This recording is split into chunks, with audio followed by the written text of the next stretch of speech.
de la démocratie, des valeurs universelles de la liberté et de la dignité humaine. Il y a 72 ans, prenait fin en France, en Europe, la guerre la plus meurtrière que l'humanité ait connue. Plus de 50 millions de femmes, d'hommes et d'enfants, dont la moitié de civils périrent. Dès le 18 juin 1940, par la voix du général de Gaulle, la France refus et sa volonté d'agir pour retrouver sa place au sein des grandes nations, afin de porter son message universel de liberté, d'égalité et de fraternité. Le 8 mai 1945, la France était à Berlin, effaçant la défaite de mai 1940 et l'esprit de collaboration. Aujourd'hui, nous rendons hommage à toutes les générations de la Seconde Guerre mondiale. Hommage aux combattants de 1940, dont les sacrifices permirent, lors de combats restés dans les mémoires, comme en Norvège, à Montcornet ou à Chasselet, de ralentir l'avancée de l'armée allemande au printemps 1940, et beaucoup d'entre eux laissèrent leur vie lors de la bataille de France et firent honneur à nos armées. Hommage à toutes ces femmes et à tous ces hommes, français ou venus du monde entier, issus de toutes les origines, de toutes les cultures, qui conjuguèrent leurs efforts pour libérer le territoire national et faire triompher la fraternité. Hommage aux Français libérés qui, audacieux et précurseurs venant de France, d'Afrique ou d'ailleurs, légionnaires, tirailleurs, marsouins, marins ou aviateurs, constituèrent une admirable cohorte de volontaires ayant en commun la Croix de Lorraine. Ces soldats de l'armée d'Afrique, anciens de Bir Hakeim, débarquèrent en Provence.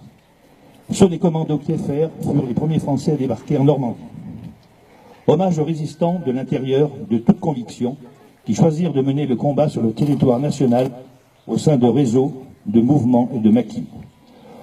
Hommage aux victimes de la déportation, condamnées pour leurs idées ou pour celles qui subirent l'innommable. Souvenons-nous des milliers de victimes civiles, hommes et femmes et enfants qui subirent représailles et bombardements. Souvenons-nous également de ces victimes, trop longtemps oubliées, gens du voyage, fichés et internés, malades et handicapés, morts de délaissement dans les établissements qui les hébergeaient.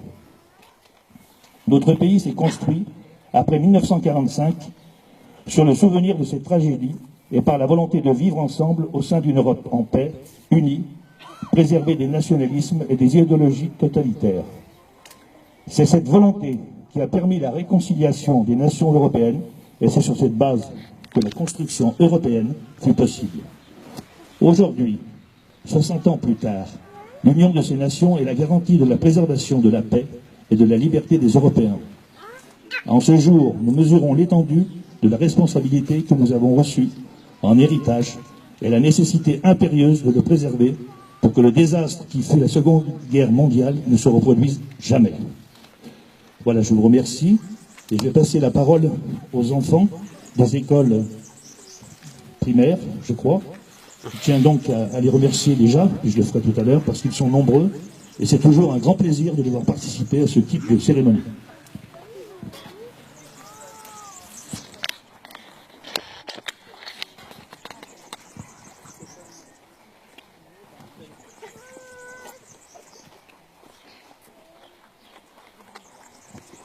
Message de l'Union fédérale des associations françaises d'anciens combats, victimes de guerre et de jeunesse de l'Union fédérale à l'occasion du 8 mai 2017.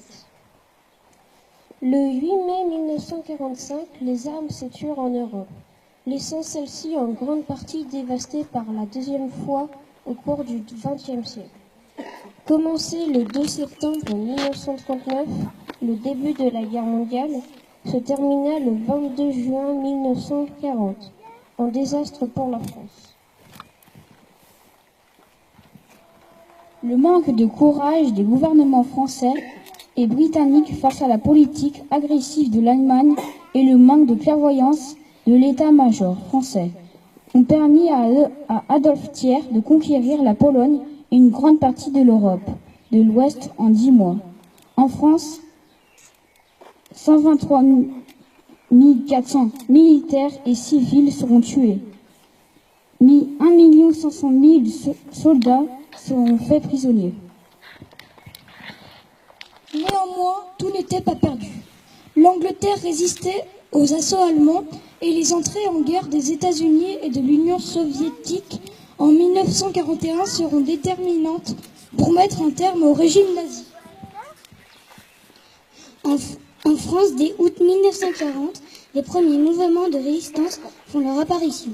Ces mouvements, unifiés en grande partie par Jean Moulin, formeront une véritable armée, l'armée des ombres, comme l'écrira Joseph Kessel.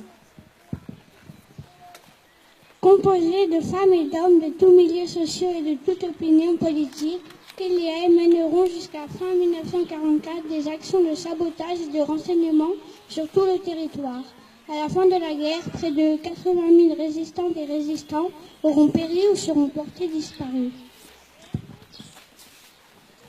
À l'extérieur du territoire, la résistance s'organise aussi le 18 juin 1940 à Londres. Le général Charles de Gaulle exhorte les Français à venir le rejoindre pour continuer la lutte auprès des Alliés. L'armée française est présente dans les combats victorieux de Narvik. C'est en mai 1942 que la France reprend véritablement le combat contre l'Allemagne nazie. À Bir Hakeim, dans le désert libyen, la première brigade française libre du général Pierre Quang stoppe durant 12 jours la progression de l'Africa Corps du maréchal Erwin Rommel et des troupes italiennes engagées dans la bataille d'El Alamein. Dès lors, les forces françaises libres, que ce soit sur terre, sur mer ou dans les airs, seront de toutes les batailles engagées par les Alliés en Europe. Après la défaite de la France en 1940, 5 années de combat seront nécessaires pour mettre à terre l'Allemagne nazie. 5 années durant lesquelles les Françaises et les Français vont s'ouvrir des privations, des bombardements alliés et de la répression du régime de Vichy et de la violence des troupes allemandes. Mais le plus grand drame de cette guerre sera vécu par la communauté juive. En France, 76 000 personnes de confession juive furent déportées, 2 000 seulement revinrent des camps de concentration. Les innombrables steppes qui parsèment les rues de nos villes et les routes de nos campagnes nous rappellent le dur combat livré par nos aînés, français comme alliés, contre la folie du nazisme. Prenons le temps de nous arrêter quelques instants au pied de ces stèles et de lire le nom de ceux qui y sont inscrits. Nous leur devons notre liberté d'aujourd'hui. Et en ces temps où les menaces envers nos valeurs de liberté, d'égalité et de fraternité sont omniprésentes, faisons en sorte que nos enfants n'aient jamais à combattre pour les défendre. Vive la République, vive la France.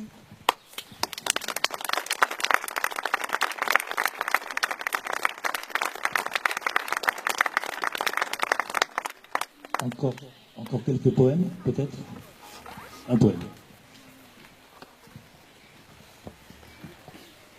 Liberté, pas la lueur. Sur mes cahiers d'écolier, sur mon pupitre et les arbres, sur la sable, sur la neige, j'écris ton nom. Sur toutes les pages lues, sur toutes les pages blanches, pierre sans papier ou sans, j'écris ton nom. Sur les images dorées, sur les armes des guerriers, sur la couronne des rois, j'écris ton nom. Sur la jungle et le désert, sur les nids, sur les genêts, sur l'écho de mon enfant, j'écris ton nom. Sur les champs, sur l'horizon, sur les ailes des oiseaux, sur le moulin des ombres, j'écris ton nom. Sur la lampe qui s'allume, sur la lampe qui s'éteint, sur mes raisons réunies, j'écris ton nom. Sur la vitre des surprises, sur les lèvres attendries, bien au-dessus du silence, j'écris ton nom.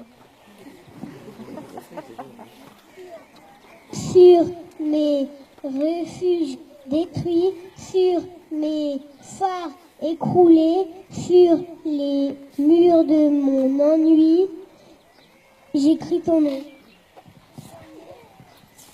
Sur l'absence sans désir, sur la solitude nue, sur les marches de la mort, j'écris ton nom. Sur la santé revenue, sur le risque disparu, sur l'espoir sans souvenir, j'écris ton nom. Et par le pouvoir d'un mot, je recommence ma vie. Je suis né pour te connaître, pour te nommer liberté.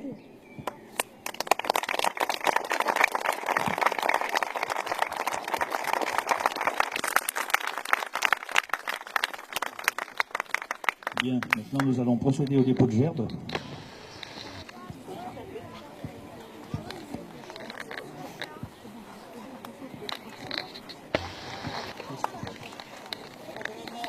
Allez.